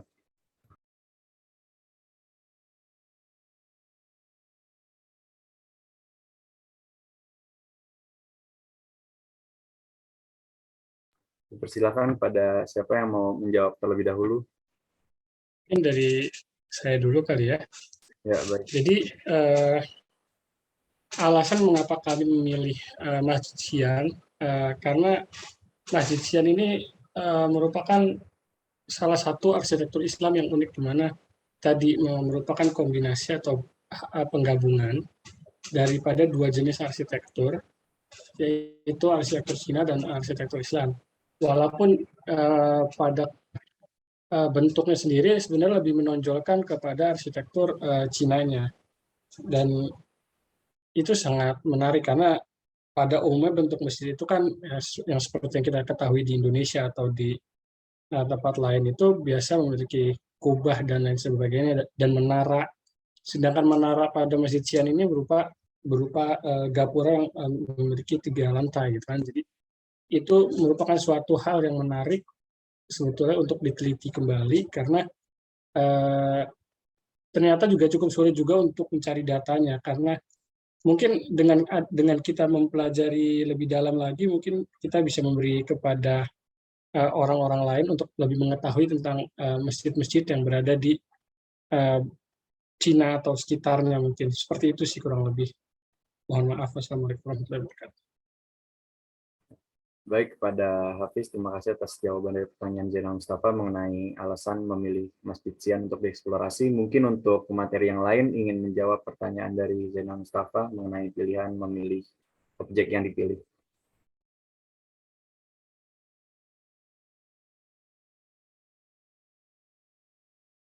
Dipersilahkan pada para pemateri untuk menjawab pertanyaan. Apakah ada yang ingin menjawab? Mungkin untuk Bang Hamas atau Kak Alivia serta Lutfi. Ya, mungkin saya akan menjawab pertanyaan dari Saudara Zainal Mustafa. Jadi di sini kan saya menjelaskan tentang Masjid Jingwereber ya. Nah, jadi ketertarikannya itu karena material yang digunakan itu pada bangunan Masjid Jingwereber ini itu unik. Nah, itu tuh karena menggunakan tanah liat yang dikeringkan. Jadi beda halnya sama bangunan masjid yang sekarang-sekarang ini yang kayak pakai semen atau pakai keramik dan sebagainya gitu. Jadi bangunan masjid ini udah selain dari material yang digunakan itu denah bangunan ini juga tidak memiliki atau menggunakan pola hypostyle pada setiap bangunan seperti tipologi bangunan masjid pada umumnya gitu. Kayak nggak ada unsur bentuk-bentuk masjidnya gitu. Jadi hanya tanah liat saja gitu. Jadi kayak kalau dilihat tuh kayak datar aja gitu. Karena cuma tanah liat aja yang dilihat. Jadi nggak ada kayak ukiran yang menggambarkan kalau itu tuh masjid gitu. Baik, segitu saja jawaban dari saya. Oke, baik, terima kasih Kak Alivia. Mungkin bisa dilanjut oleh pemateri yang lain untuk menjawab pertanyaan dari Saudara Zainal Mustafa. Baik, saya akan coba menjawab pertanyaan dari Saudara Zainal Mustafa. Kalau dari keunikan eksplorasi dari Benteng Salahuddin itu, bangunan itu mempunyai ketertarikan, di mana itu ukuran-ukuran bangunan itu mempunyai ukurannya itu yang kompleks dan rumit, sehingga itu daya tarik pada benteng tersebut mempunyai bisa kita pilih untuk daya tarik tersebut yang tadi itu kita pilih untuk kita eksplor. Dan juga di benteng ini tuh kayak mempunyai keistimewaan yang pada zaman tersebut itu teknologi itu sudah canggih, seperti kayak saluran air yang dialirkan dari bawah ke atas bukit yang jaraknya itu cukup jauh. Tuh, terima kasih. Ya, baik, terima kasih Lutfi selaku pemateri dari Masjid Jingwereber. selaku pemateri dari Benteng Salahuddin. Mungkin dilanjut ke ke Benteng Merah yang bisa mewakili dari kelompoknya, dipersilakan.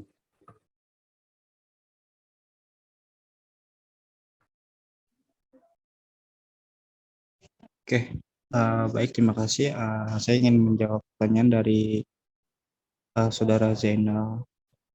Yang pertama, ketertarikan dari kami kenapa mengambil Benteng Merah Agra ini, karena pertama banyak beberapa bangunan-bangunan dalam satu benteng. Kemudian dari sejarahnya pun ini menurut saya agak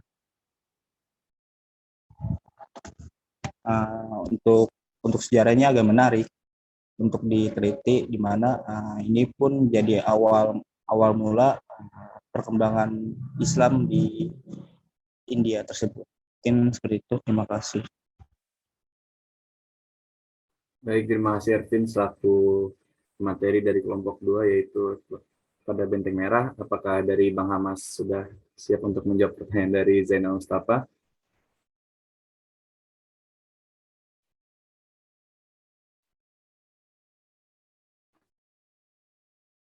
Oke, mungkin belum ada respon dari Bang Hamas. Bagaimana Saudara JJ, apakah sudah menjawab dari apa yang ditanyakan oleh saudara mengenai alasan untuk memilih bangunan yang dipilih oleh para pemateri? Oke, baik, terima kasih atas jawabannya pada para pemateri. Baik, untuk pertanyaan yang kedua, apakah ada dari peserta yang ingin bertanya?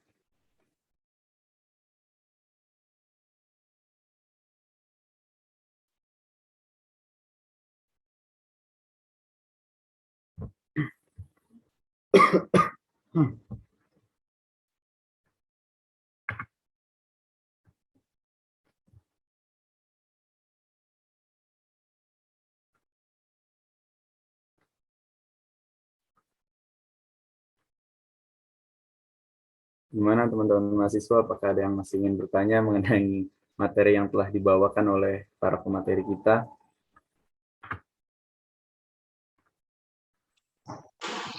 Mungkin saya memberikan ini ya. Tadi apa yang disampaikan paling enggak alasan. Tadi siapa yang Jungeper itu cukup bagus ya. Bisa dimasukkan di dalam pembahasan ketika berbicara tentang tadi bentuk masjidnya lorong tadi ya. Tadi kan dibilang bahwa ini tidak seperti masjid pada umumnya. Itu bisa dimasukkan di dalam pembahasannya saja berupa analisis. Ya karena itu menurut pendapatnya sendiri. Ya, jadi semua yang berpendapat itu bisa dimasukkan saja. Masalah salah betul itu jangan dipikirkan, itu Anda ada yang akan menyalahkan karena pendapat pribadi. Saya kira baguslah dimasukkan saja supaya agak kelihatan ilmiahnya gitu. Ya itu aja. Baik, terima kasih Pak Sadi untuk masukannya pada para pemateri dan para peserta yang mungkin nantinya akan menjalani tugas serupa gitu ya Pak. Gimana mungkin dari para peserta, apakah ada yang ingin melanjutkan untuk pertanyaan di sesi tanya jawab ini?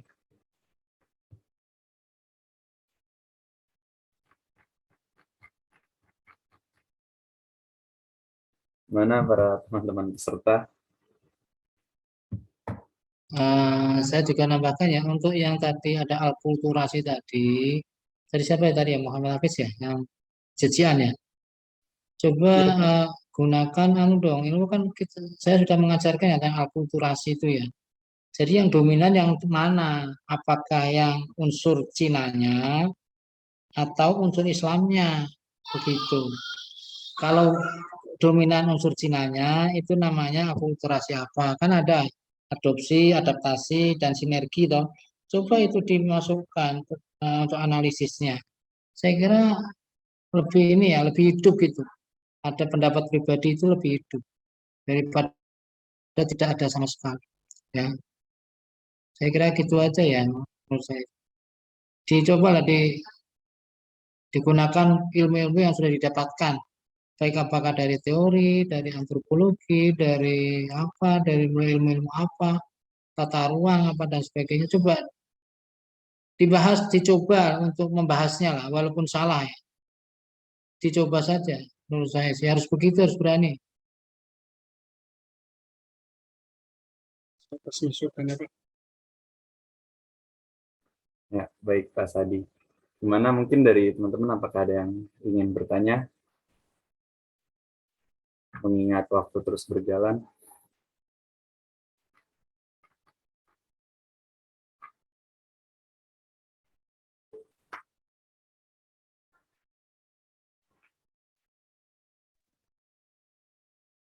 Silahkan, ini mahasiswanya malah pada nggak nanya.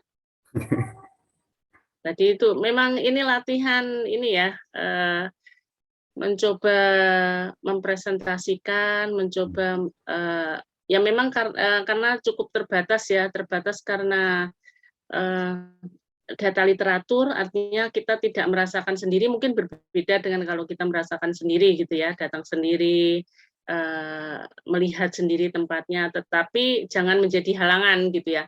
Jadi tadi dicontohkan tadi sama Pak Azadi kan misalnya akulturasi apa, ternyata ada bermacam-macam. Nah, bisa ditambahkan aja di waktu presentasi ya, bisa ditambahkan bahwa ini ternyata termasuk akulturasi yang ini misalnya.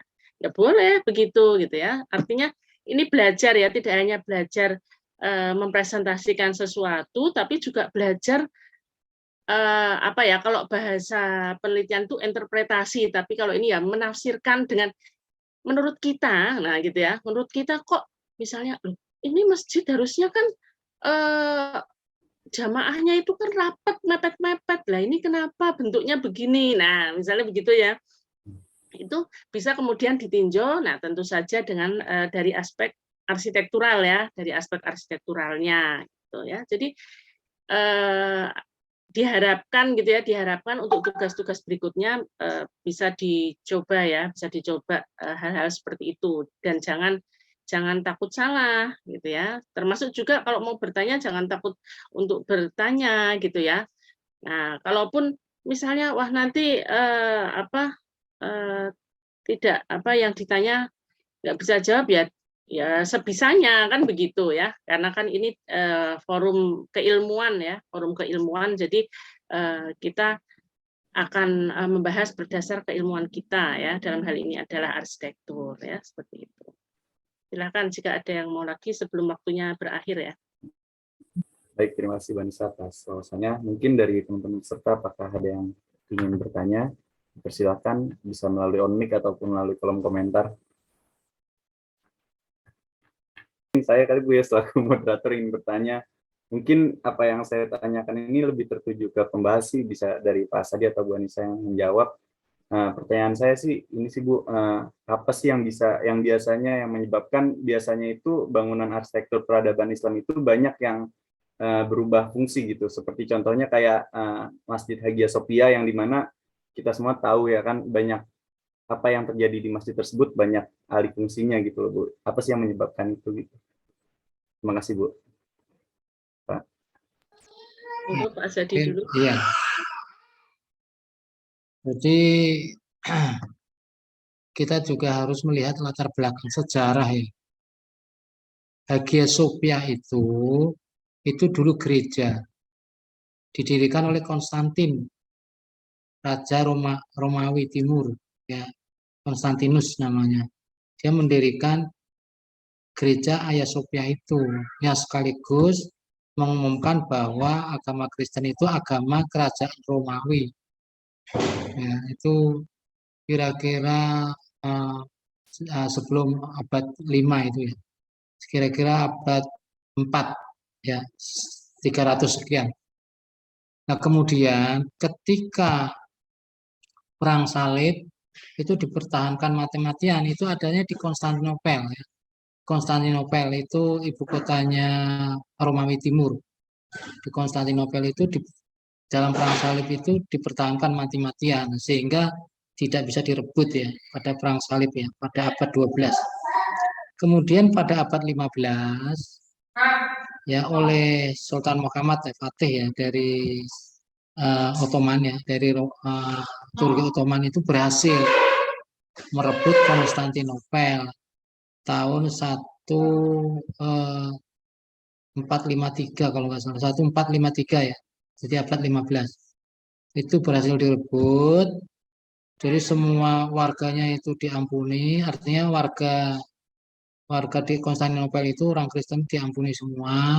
Cuman memang ibu kota Turki Utsmani pindah ya dari Iblis itu, dari Iblis apa Ifki gitu, dari tanah Asia Turki pindah ke Konstantinopel itu, kemudian dirubah namanya menjadi Istanbul.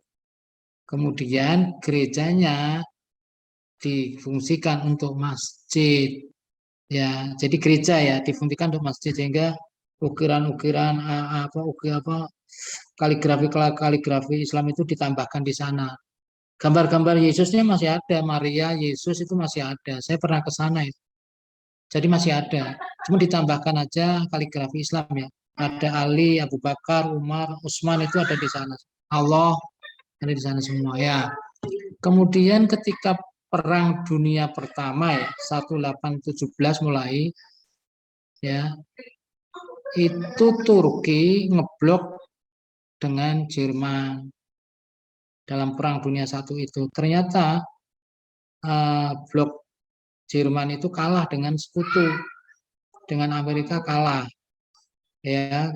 Kemudian Turki karena ikut di pihak Jerman akhirnya kalah, sehingga semua jajahannya itu dijajah oleh yang menang ya, termasuk Palestina, termasuk itu dikembalikan ke Inggris dan Perancis, dijajah oleh Inggris dan Perancis, padahal dulunya Turki lah.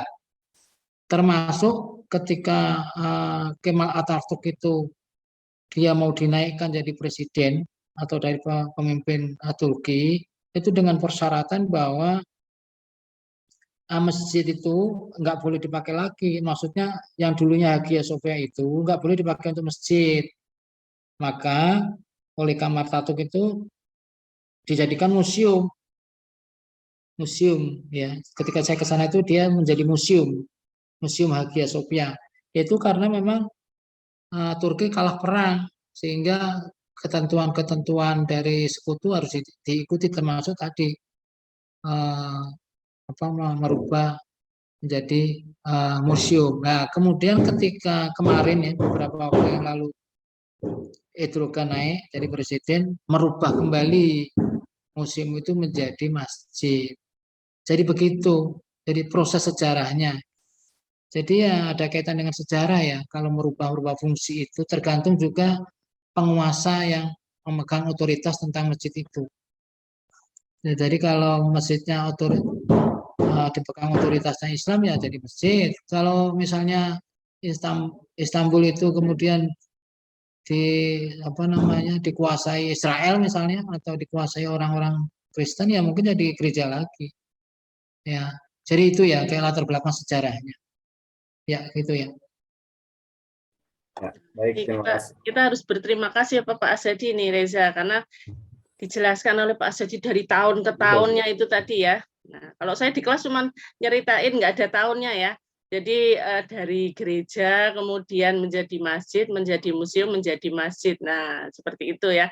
Jadi kalau kesimpulannya tadi, mengapa bisa itu ya berubah-berubah seperti itu fungsinya? Kalau tadi Hagia Sophia itu lebih kepada politis ya mungkin ya. Jadi siapa yang berkuasa di situ gitu ya. Jadi seperti itu.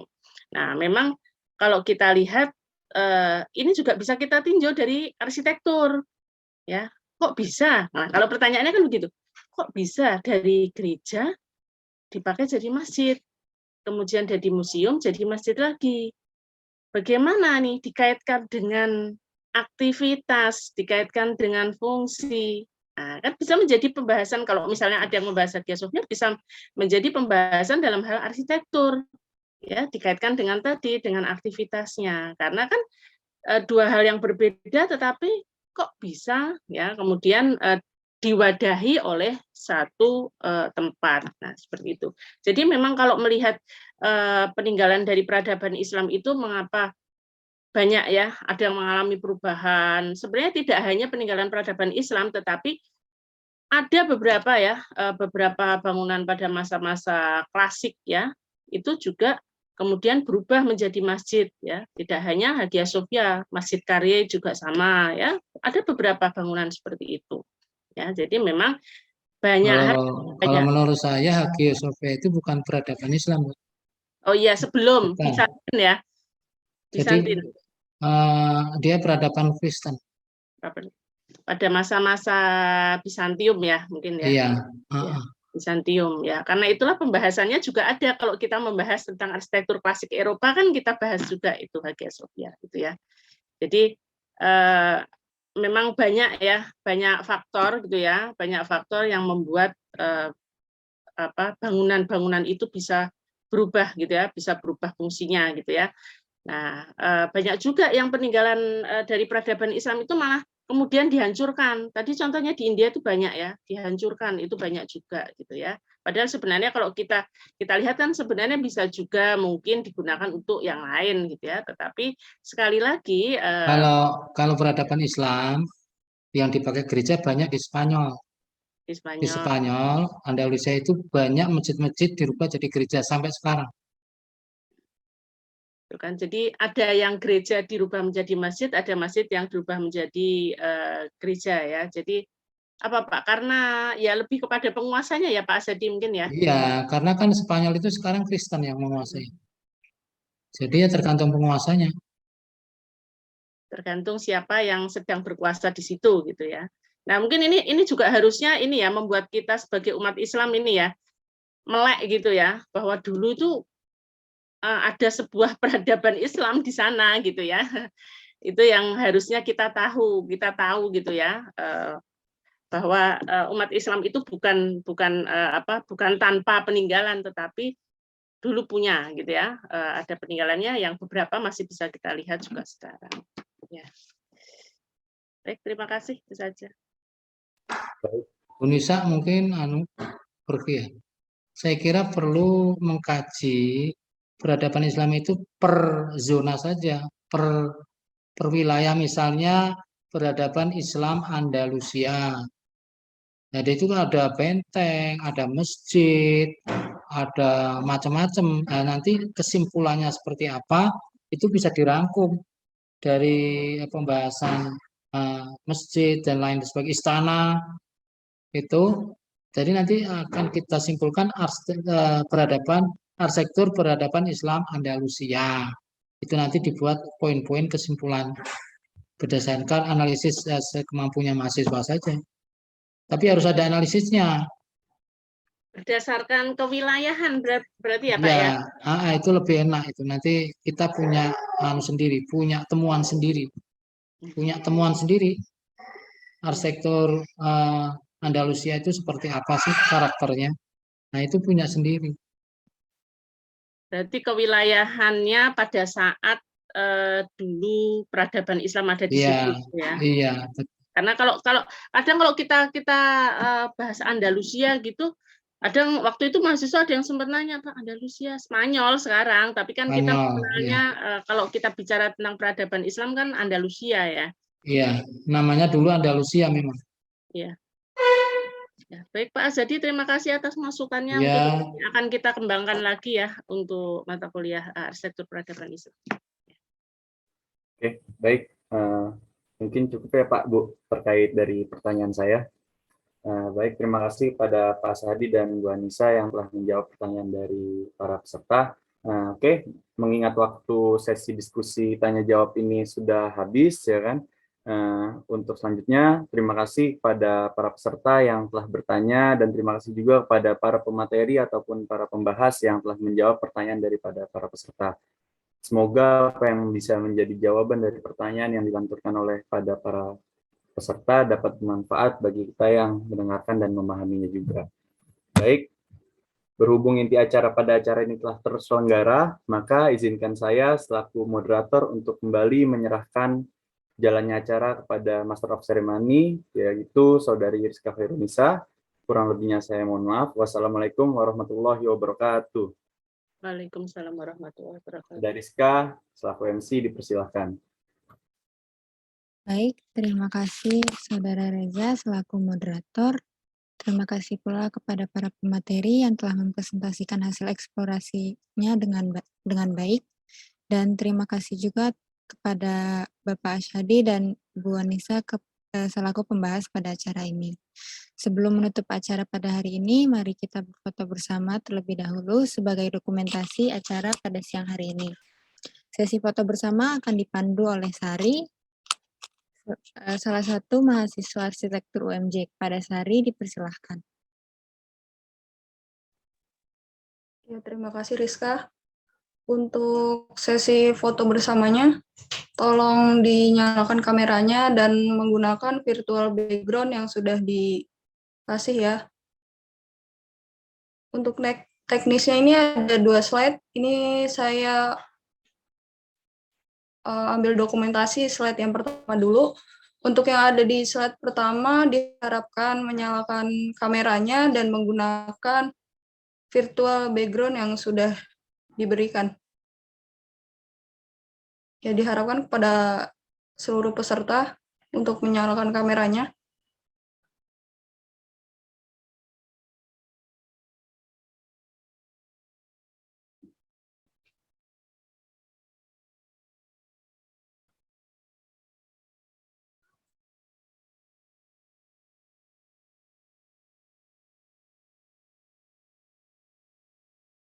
Diharapkan untuk menyalakan kameranya juga dan menggunakan virtual background yang sudah diberikan.